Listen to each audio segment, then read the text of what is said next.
Happy Dhanteras to all. গতকাল ছিল ধনতেরাস পুজো, তো বাড়িতে আমি একটুখানি ছোট করে পুজোর আয়োজন করেছিলাম। আর এই যে ব্যাকগ্রাউন্ডটা চেঞ্জ, বুঝতে পারছো তো? ফাইনালি গত 2 বছর পর আমরা ওয়েস্ট বেঙ্গলে। তো যাই হোক, কয়েকটা জিনিস যেগুলো দরকার ছিল সেগুলো রিক্সকে আনতে বলেছিলাম, ও সব গুছিয়ে এনে দিয়েছিল। আর একটা মা লক্ষ্মীর মূর্তিও আমাকে এনে দিয়েছিল। এখানে মাকে আমি শোধন করিয়ে আজকে পুজোতে বসাবো, ওই কারণে পঞ্চামৃত রেডি করছি। আমি শুধু পুজোর আয়োজনটা করে রাখবো, এসে আরতি ভোগ নিবেদন এগুলো ডিক্সই করবে। গোপালের পুজোটাও সাথে সাথে হয়ে যাবে আর কি। ওই মানে ইচ্ছা তো ছিল সত্যনারায়ণ পুজো করা, ও এসে করবে বললো, এখন দেখা যাক কী হয়।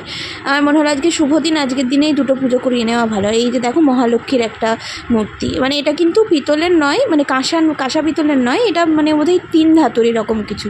আর এখানে আমি অগরু আর গোলাপ জল মিক্সড করেও মাকে স্নান করে নিলাম। এখানে গণপতি বাপ্পাকে পুজো করে নিলাম স্নান করিয়ে। এখানে আমি স্বস্তিক এঁকেছিলাম আতপ চাল দিয়ে, অক্ষত আতপ চাল দিয়ে।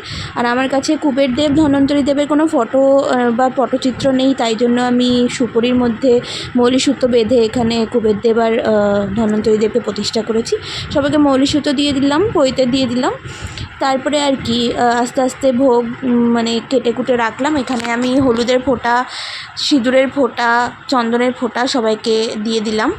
আর এইদিকে যেগুলো প্রয়োজনীয় লাগে মানে ধনতেরাসের দিন, হলুদের গাঁঠি, লক্ষ্মী কড়ি, লক্ষ্মী বীজ, তারপরে গোটা ধনে, এগুলো আমি একটা পাত্রে সাজিয়ে নিলাম, মায়ের পায়ে অর্পণ করলাম। এখানে মিষ্টি আর জল দিলাম। ডিক্স এখানে আমার জন্য পায়ের চুটকি নিয়ে এসেছিলো মানে ধনতেরাস উপলক্ষে। এখানে জমদীপ আমি জ্বালিয়ে নিয়েছিলাম, তার মধ্যে আতপ চাল আর একটা কাঁচা পয়সা মানে 16 আনা রেখে আমি বাড়ির বাইরে দক্ষিণ দিকে জমদীপটা দিয়েছিলাম। এখানে ওই বলেছিলাম যে সত্যনারায়ণ পুজো করানোর জন্য আমি জায়গাটা রেডি করে নিচ্ছি, নৈবেদ্য দিয়ে, ফল মিষ্টি দিয়ে। আর এইটাকে কি একটা বলে আমার মনে পড়ছে না, যাই হোক। এখন এখানে সিন্নিও গুলেছিলাম, লুচির ভোগ আর করা হয়নি তাড়াতাড়ির মধ্যে। ডিক্স এসে হাত মুখ ধুয়ে এখানে পুজো করতে বসে গেছে।